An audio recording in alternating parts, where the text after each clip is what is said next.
د کندهار والي حاجي وفا زړونه وګټل.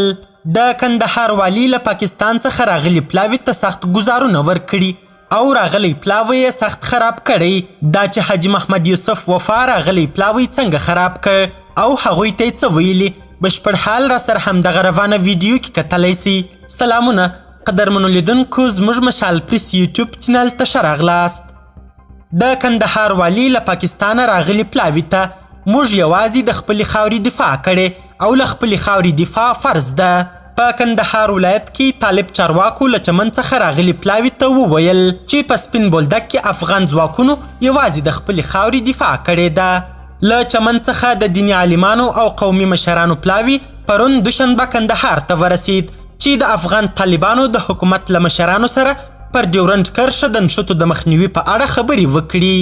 د کندهار د والي له دفتره په یوه خپره سوې خبرپاڼه کې ویل سوي چې پرون ماسپښین د کندهار والي حاجي محمد یوسف وفا پاکستاني پلاوي ته وویل موږ تل د خبرو له لارې د ستونزو د حل غوښتونکي یو. زموږ ځواکونو د ځان د دفاع لپاره ډزې کړي دي. تیره اونۍ د سپین بولدک او چمن ترمنځ په شیرو اوبو سیمه کې د افغان او پاکستاني ځواکونو ترمنځ دوه ځلې نښتې وسوې چې له کبله یې په دواړو خواو کې لسګونه کسانو ته مرګ ژوبله واوښته. د افغان طالبانو او د سپین بولدک د ځینو اوسیدونکو په وینا دا جګړې هغه وخت ونښتې چې طالبانو د ډیورنډ کرښې دې غاړې ته پوسته جوړوله او پاکستاني پوځیانو پرې ډزې وکړې.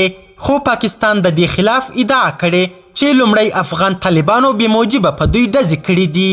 پاکستاني رسنیو نن د یوه ځایي چارواکي په قول ویلي چې کندهار ته په تللي پلاوي کې چې قاري اسلام عالمیار یې مشري کوي د چمن د سیمې 14 تنه ملایان او سپین ږیري شامل دي. قدرمنو لیدونکو، نړۍ مننه چې ویډیو مو تر اخري شیبو وکتل. د لا زیاتو او نورو لحظه پر لحظه خبري مطالبو لپاره زموږ همدغه مشال پریس یوټیوب چینل سبسکرایب کړي. تر بیا او بلې ویډیو ښه وخت ښې چارې، د الله په امان.